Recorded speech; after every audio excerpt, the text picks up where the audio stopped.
It's Gabe from MotoringFile, and we are in the 2025 MINI JCW Countryman, and this is day one for me on MINI Takes the States. I'm currently on a back road right now in just outside of Bozeman, between Bozeman and Livingston, Montana, and I am driving the JCW Countryman, testing it, if you will, light off-roading, and listen, that's what this car is supposedly capable of. So I wanted to see what that really meant, what that really looked like. And so here we are. One of the things that I found immediately in driving this car is just how comfortable it is. This is a big step up from where we were before. I mean, maybe 2 steps up. From broken pavement to just long drives on the highway, it is infinitely more comfortable. It's much quieter as well, which is good and bad. You don't hear the engine. If you turn off the active sound, it is incredibly quiet to the point that you're not sure if the engine's on sometimes. For some people, great, you're gonna love it. Other people, I think there's gonna be some folks who may not love that concept. It's a beautiful area, and coming from sort of the almost the desert of Salt Lake, it's now become much more lush, much more green. You know, beautiful hills and trees, of course. You know, sheer cliffs, all sorts of things. So it's been an epic drive. Long day too. It's been about 8 hours in the car, and I am driving a 2025 MINI JCW Countryman. MINI JCW Countryman, as those who follow the channel and the website know, we've driven this, we've tested it, but we've not driven this car on US soil, which I think is interesting to a degree. Also not that much. I mean, this is 8 hours in this car, and I have some observations. I mean, for one, it's an incredibly comfortable car. This is the most comfortable car MINI's ever produced, even in JCW form. But a bunch of rapid fire observations too. You know, there's a fluidity in the steering and suspension, and the combination of every interaction touch point. It feels comfortable, fluid, and generally reactive in the right ways. Feedback is, you know, very synthesized, you know, through the steering wheel, through the throttle, through the brake. It does not feel quite as engaged as a smaller MINI, as you can imagine. The steering has less of an artificial feel to it than it did previous, but there's some things that I definitely think are a step back. It's definitely slower, there's no question about it. The DCT, the way it's programmed, it sort of slurs between gears at times, especially low speed, or I should say 0 to 30 when you're really punching it. So there's this hesitation to it, which is unfortunate, because in my testing previous, I had not seen that. Here I'm seeing it, and that may be this car, it may be every US car, maybe every car. Still sort of figuring that out. But I mean, it's quick, there's no question about it. But the DCT, there's some things that I'm finding aren't quite as responsive as the Ace and 8-speed, which is crazy, because, I mean, that's a good transmission, don't get me wrong, it's quick. It's very quick. This is more seamless, but it doesn't feel as quick. It does not feel as aggressive. You know, I'll put it in sport, the sort of toggle here, you pull down, you go into sport, and you get a different algorithm, which is awesome, of course. But it's not at the level you would want, unfortunately. You know, in terms of, you know, the sort of everyday drivability and experience, I mean, it's superior. There's no question about it. The controls feel great. The materials feel great. I mean, I would take these synthetic leather seats over the base leather seats from last year all day long. They're so much better. Navigation's excellent. There's some lag to moments of it, for sure. We've talked about that in the past. It's gotten better. I mean, I've experienced everything from early betas, alphas even, to initial launch, to now, you know, a version that's several versions in on release.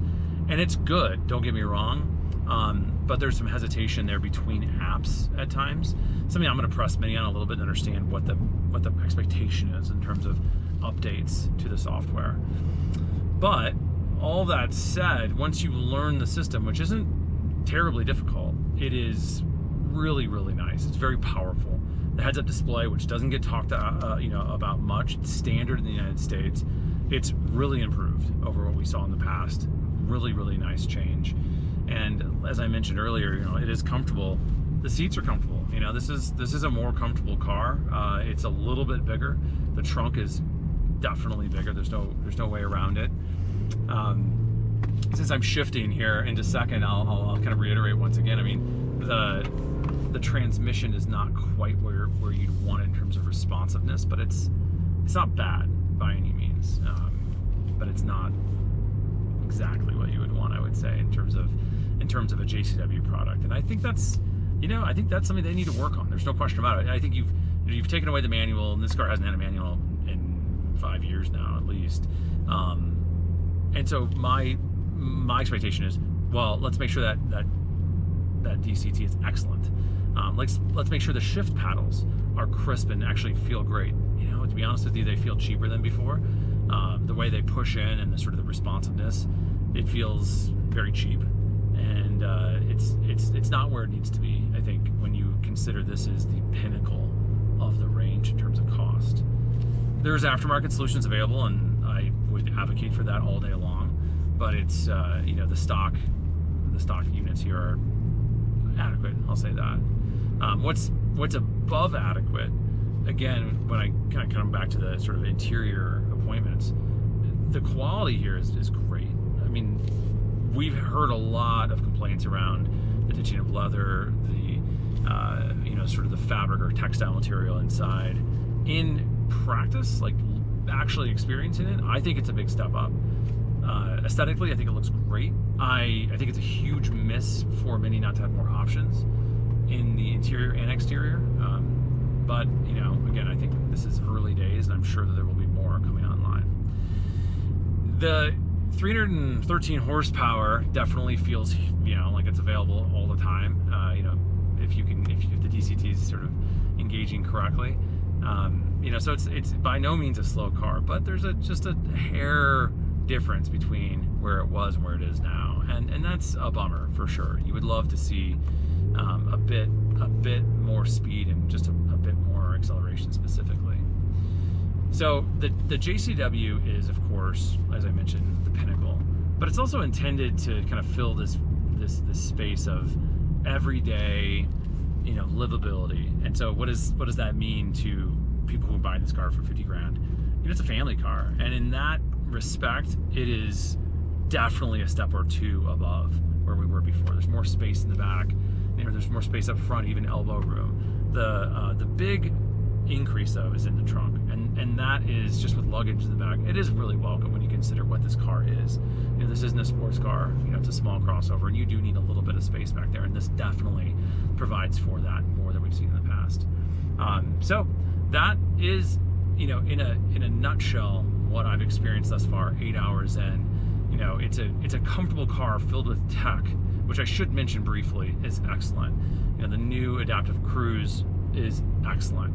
The way it follows cars, the way it changes lanes if you wanted to. I mean, it may sound trivial, but it is a material difference when you're driving 7-8 hours on a highway, and you need to focus maybe just a little bit less on the mundane and focus more on just driving straight and making sure there's nobody coming at you. It's a really, really nice ad, and it's comfortable. I actually think this is 1 or 2 steps up in terms of comfort. The suspension, the damping, everything, so much better than we've seen before. So yeah, there's a couple minuses here. I don't want to gloss over that, but there are a lot of positives. And when I consider what this car is used for predominantly, the positives are what people have been asking for, and I think people are going to